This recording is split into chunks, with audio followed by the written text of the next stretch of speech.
Good morning students. आज मैं आपको क्लास 11th के आरओ के पार्ट 7 का सारांश बताने वाली हूँ। थोड़ा सा परिचय उनके लेखिका मन्नू भंडारी के बारे में भी देना चाहती हूँ। जो मन्नू भंडारी हैं वो एक नई कहानी आंदोलन की सशक्त कथा लेखिका हैं।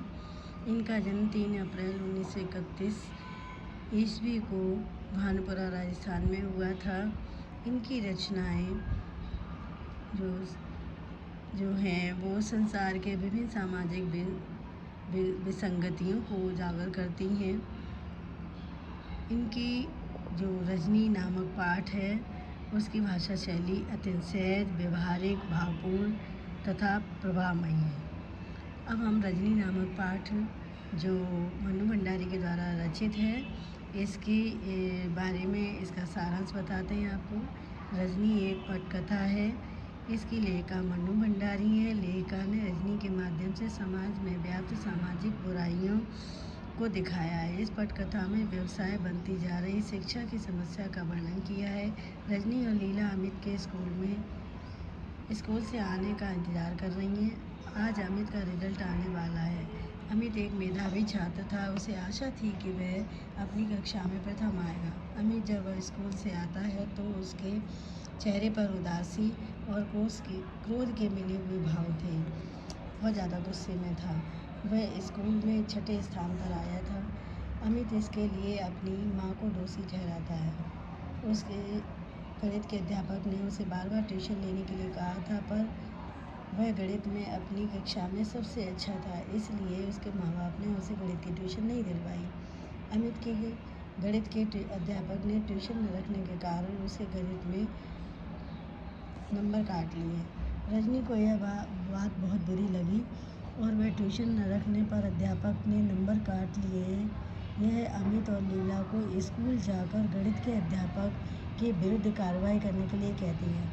दोनों मना कर देते हैं। उन्हें डर था कि कहीं अध्यापक अगले साल उसे परेशान न करने लगे। रजनी स्कूल में जाकर प्रिंसिपल से मिलती है। उन्हें अमित के साथ हुई बेइंसाफी की बात बताती है, लेकिन प्रिंसिपल भी गणित के अध्यापक का पक्ष लेते हैं। उनके अनुसार अमित ने पेपर ही ठीक नहीं किया होगा, इसलिए उसके नंबर कम आए हैं। रजनी पेपर दिखाने की मांग करती है, गणित की कॉपी देखने की मांग करती है। मुख्य अध्यापक जो हैं वो इसे स्कूल के नियम के विरुद्ध बताते हैं। रजनी उनके विरुद्ध कार्रवाई करने की बात कहकर चली जाती है।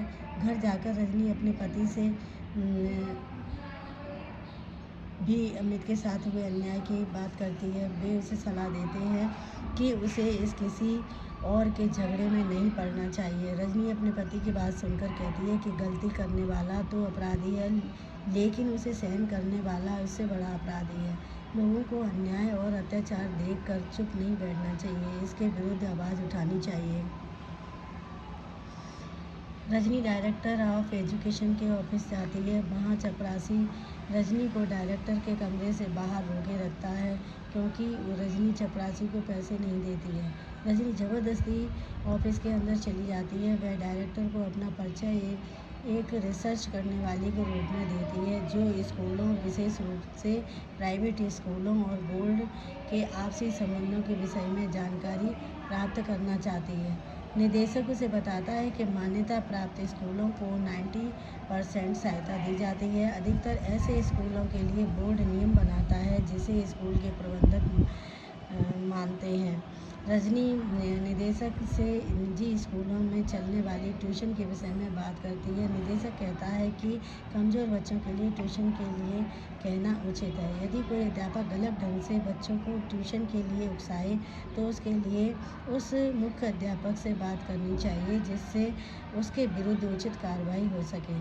रजनी कहती है कि मुख्य अध्यापक कहते हैं कि हम क्या कर सकते हैं, बोर्ड को ही हस्तक्षेप करके ट्यूशन का धंधा चलाने वाले अध्यापकों के विरुद्ध कार्रवाई करनी चाहिए।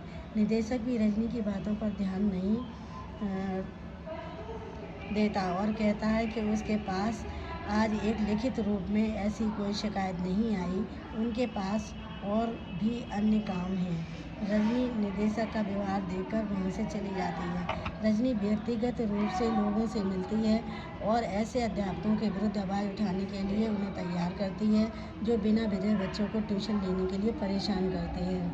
रजनी के प्रयासों से काफ़ी लोग इकट्ठा हो जाते हैं।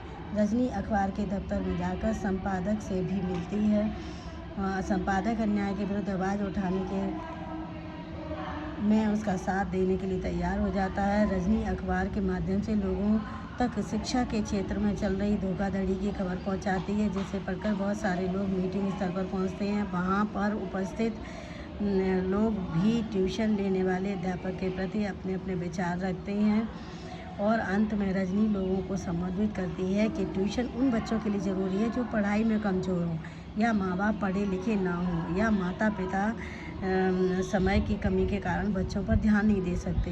कुछ अध्यापक भी रजनी से मिलने आते हैं और वे ट्यूशन लेने का कारण बताते हैं कि स्कूलों में उन्हें तनख्वाह कम मिलती है और हस्ताक्षर ज़्यादा तनख्वाह पर करवाए जाते हैं। रजनी कहती है कि उन सब लोगों को इकट्ठे होकर अपनी समस्या को प्रस्ताव के रूप में बोर्ड के सामने रखना होगा, जिससे अध्यापक अपने स्कूल के छात्र को ट्यूशन नहीं पढ़ा सकेंगे, जिससे बच्चों के साथ चलने वाली जो ज़बरदस्ती बंद हो जाएगी। सब लोग रजनी की बात से सहमत होते हैं। अगले दिन रजनी का पति अखबार में रजनी की तस्वीर देखता है और उसके बारे में लिखा समाचार पढ़ता है। रजनी भी यह पढ़कर खुश हो जाती है कि बोर्ड ने उनका प्रस्ताव मान लिया है। रजनी हर अन्याय का डटकर मुकाबला करने की बात कहती है। उसका पति उसकी बात मानकर उसे बधाई देता है।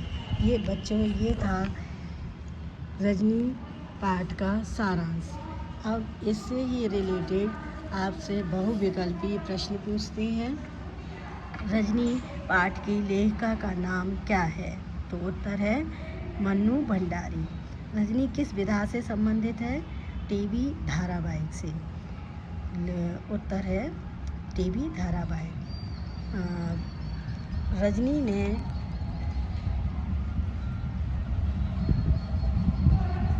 किस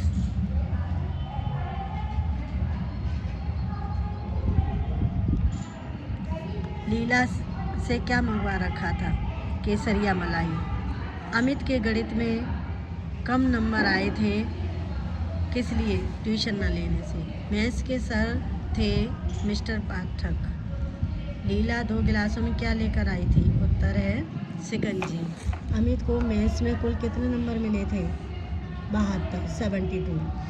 रजनी के पति घर क्या भूल गए थे? उत्तर है फाइल। रजनी के द्वारा भेजी गई स्लिप कहाँ थी? चपरासी की जेब में। बोर्ड प्राइवेट स्कूलों की मान्यता देने के बाद कितनी ग्रांट देता है? 90%। रजनी ने किसे इशू उठाने के लिए कहा था?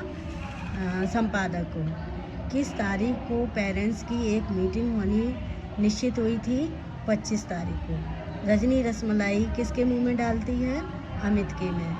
I am very proud of you किसने कहा था? पति ने। अगला प्रश्न है, रसोई से हाथ पोंछते हुए कौन निकलती है? शीला। अगला प्रश्न है, बहुत मेधावी बच्चा है अमित के लिए, यह किसने कहा था? उत्तर है रजनी ने। पाठक सर से कुल कितने लड़के ट्यूशन पढ़ लेते थे? 22। अब यह रजनी कोई और मुसीबत न खड़ी करे कथन किसका है? लीला का। शिक्षा के क्षेत्र में फैली इस दुकानदारी को तो बंद होना ही चाहिए, यह कथन किसका है?